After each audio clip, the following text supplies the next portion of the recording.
आज भारतीय जनता पार्टी केसला मंडल की प्रथम कार्य समिति की बैठक संपन्न हुई।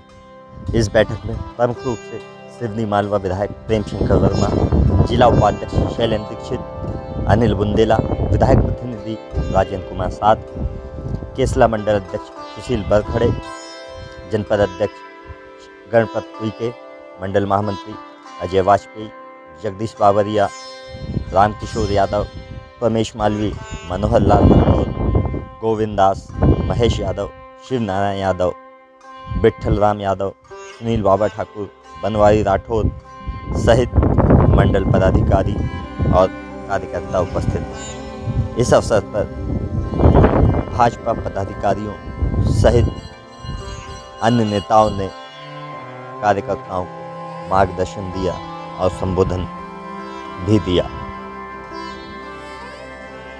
उपाध्यक्ष भी होती है, मंत्री भी होती है, सदस्य भी होती है और इनको आना चाहिए।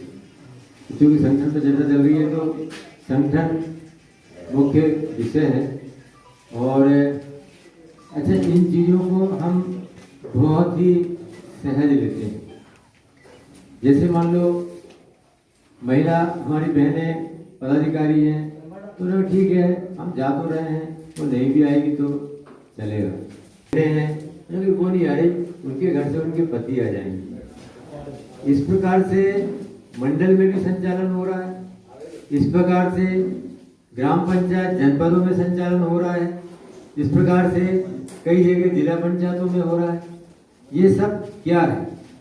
विषय मेरा ये नहीं है। संगठन में चाहे वो प्रदेश में पंडित श्यामा प्रसाद मुखर्जी जो पहले कांग्रेस की सरकार में मंत्री हुआ करते थे, कांग्रेस के सदस्य थे, लेकिन कांग्रेस की नीति रीति से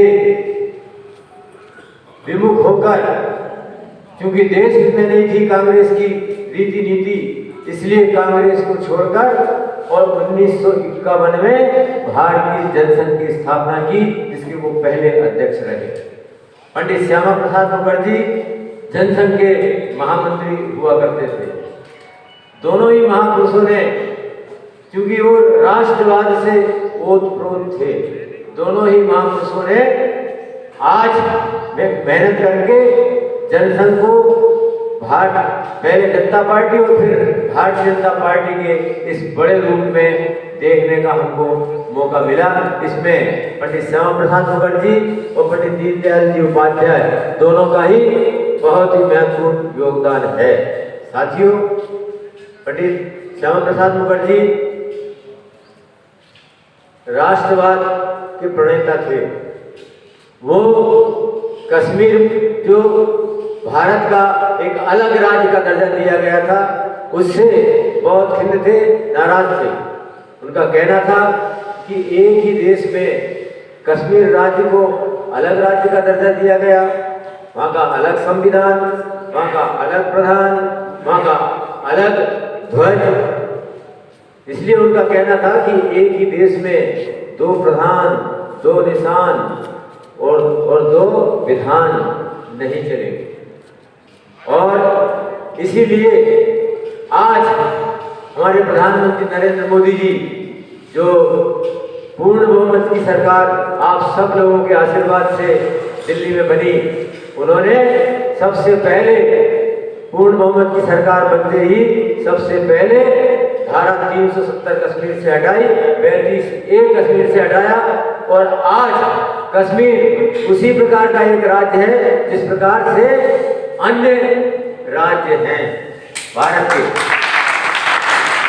धारा 370 हटाना कोई इतनी आसान बात नहीं है।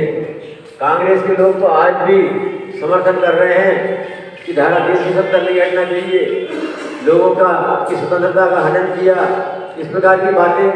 चलो छोड़ो, कांग्रेस जैसे भारतीय जनता पार्टी का ये स्वर्णिम काल है, ऐसे ही कांग्रेस का तो ये अंतकाल है। अब कांग्रेस और दिन प्रतिदिन नीचे जाएगी और भारतीय जनता पार्टी दिन प्रतिदिन, आज इसकी सदस्य संख्या 11 करोड़ है, कल बढ़ने वाली है, आने वाले समय में और बढ़ने वाली है और बढ़ेगी क्यों नहीं। आज देश विकास हुआ है वो भारतीय जनता पार्टी की सरकार की देन है। आज प्रदेश में जो भी विकास हुआ है वो भारतीय जनता पार्टी की सरकार की देन है। साथियों, याद करो जो 1998 में पंडित अटल बिहारी वाजपेयी जी के नेतृत्व में भारतीय जनता पार्टी की सरकार बनी आप सब लोगों के आशीर्वाद से, और जो 1998 के बाद ही देश में प्रधानमंत्री सड़क योजना के अंतर्गत एक एक गांव को पक्की सड़क से जोड़ दिया गया। इसके पहले कभी पक्की सड़क इस देश में, प्रदेश में, गांव में थी क्या? मैं आपसे पूछना चाहता हूँ, ये काम यदि किसी ने किया है तो अटल बिहारी वाजपेयी जी ने, भारतीय जनता पार्टी के प्रधानमंत्री जी ने किया है। साथियों, उन्होंने ये महसूस किया कि भारत कहाँ बसता है? गांव में बसता है अपना हिंदुस्तान कहाँ है? बसा हमारे गांव में।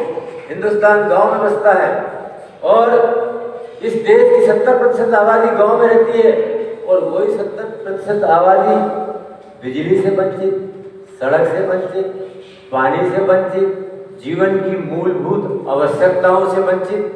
ये कैसे हो सकता है? उन्होंने देखा कि देश का 70% बजट नगरों में खर्च किया जाता है। नगर के सड़कों पे, बिजली पे और सुविधाओं पे, पानी पे खर्च किया जाता है। 70% बजट 30% आबादी पे किया जाता है और 70% और 30% आबादी पे 70% बजट और 70% आबादी पे 30% बजट। उन्होंने कहा ये तो बहुत उलट पुलट है। उन्होंने तुरंत इसको बदला और देश की 70% आबादी गांव में रहती है और वही 70% आबादी बिजली से वंचित, सड़क से वंचित, पानी से वंचित, जीवन की मूलभूत आवश्यकताओं से वंचित। ये कैसे हो सकता है? उन्होंने देखा कि देश का 70% बजट नगरों पे खर्च किया जाता है। नगर के सड़कों पे, बिजली पे और सुविधाओं पे, पानी पे खर्च किया जाता है।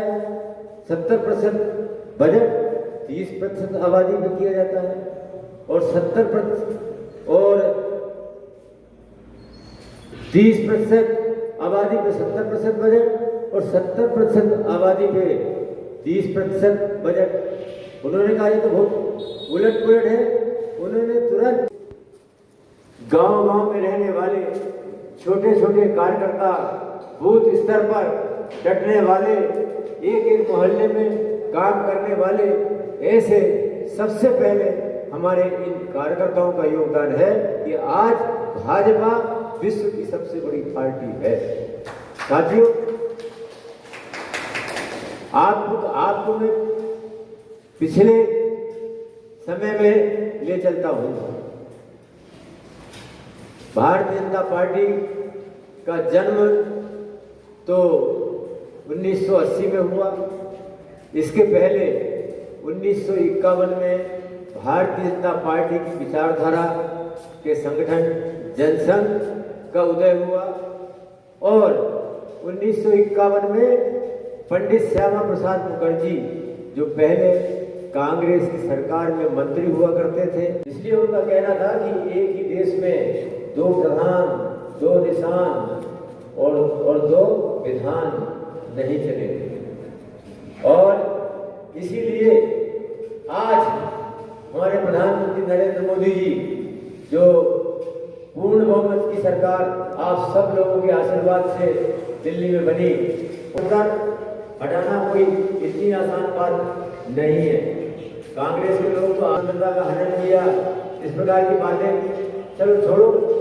कांग्रेस जैसे भारतीय जनता पार्टी का ये स्वर्णिम काल है, ऐसे ही कांग्रेस का तो ये अंतकाल है। अब कांग्रेस और दिन प्रतिदिन नीचे जाएगी और भारतीय जनता पार्टी दिन प्रतिदिन, आज इसकी सदस्य संख्या 11 करोड़ है, कल बढ़ने वाली है, आने वाले समय में और बढ़ने वाली है और बढ़ेगी क्योंकि आज देश में सरकार की देन है। साथियों, याद करो 1998 में पंडित अटल बिहारी वाजपेयी जी के नेतृत्व में भारतीय जनता पार्टी की सरकार बनी आप सब लोगों के आशीर्वाद से। और 1998 के बाद ही देश में प्रधानमंत्री सड़क योजना के अंतर्गत एक गांव को पक्की सड़क शुरू किया गया। इसके पहले कभी पक्की सड़क इस देश के प्रदेश में गांव में थी क्या? मैं आपसे पूछना चाहता हूँ। मुस्कान लिए हुए हमेशा रहता है, ऐसे हमारे भाई सुशील वरकड़े जी, महामंत्री वाजपेयी जी। और अब तो मुझे ऐसा लग रहा है कि सिवनी मालवा और केसला में कोई अंतर नहीं है, क्योंकि उधर से देखो तो योगी आदित्य पटेल, गोविंद दास जी, डॉक्टर साहब, शिव भैया, सुनील जी, बनवारी जी, प्रमेश भैया, उधर अजय भाई, मतलब और हो सकता है विनोद जी अपने कवानगर से, मतलब उधर से मार्च में हो ढंग से पहचान नहीं पा रहा, लेकिन सब लोगों को परिचित हो गए हैं। इसलिए मुझे केसला और सिवनी मालवा में कोई अंतर नहीं है। मैं सर्वप्रथम इस मंडल में कोरोना काल में जो हमारे बीच में असमय कोरोना की वजह से जिनकी मृत्यु हो गई, मैं उनको भगवान से प्रार्थना करता हूँ कि अपने श्री चरणों में स्थान दे और अपने जो शोकाकुल परिवार है, अपने कार्यकर्ता है, उनको भगवान इस दुख की घड़ी में दुख सहन करने में कष्ट करे। मैं हमारे उन महापुरुषों को आज याद करना चाहता हूँ कि जिन्होंने आज की इस महत्वपूर्ण बैठक में मेरा कर्तव्य बनता है कि मैं संगठन से जुड़े कुछ महत्वपूर्ण विषय पर आपसे चर्चा करूं। इस एक वर्ष में हमने अपने मंडल में अभ्यास वर्ग का आयोजन किया, जिसमें उत्साह के साथ सभी कार्यकर्ता सहभागिता और मंडल को सशक्त बनाने का कार्य किया है। जब देश में हमारे विरोधी अनावश्यक रूप से कृषि सुधार कानून का विरोध अफवाह फैलाने का काम कर रहे थे, तो हमने कृषि क्षेत्र में कार्य कर रहे साथियों और अनुशासनिक संगठनों के साथ मिलकर जिला मुख्यालय होशंगाबाद में बड़ा आंदोलन कृषक सुधार आंदोलन के पक्ष में आयोजित किया। राष्ट्रीय और प्रदेश संगठन के निर्देश पर जारी किए गए कार्यक्रम को, जिनमें से कुछ प्रमुख कार्यक्रम बूथ स्तर तक के हैं, उन्हें बूथ स्तर पर आयोजित किया। आज आजीवन सहयोग निधि हमारे संगठन को सशक्त करने का महत्वपूर्ण साधन है। आप सभी साथियों के सहयोग से हमने मंडल में 1 लाख रुपए की आजीवन सहयोग निधि एकत्रित कर जिला संगठन को सौंपी। इसके लिए मैं सभी कार्यकर्ताओं को धन्यवाद ज्ञापित करता हूं और माननीय विधायक जी को मैं और महाशय जी को अवगत कराना चाहता हूं कि पिछले बार हमारा मंडल बड़ा था तो और इस बार आधा हो गया। इसके बाद भी हमने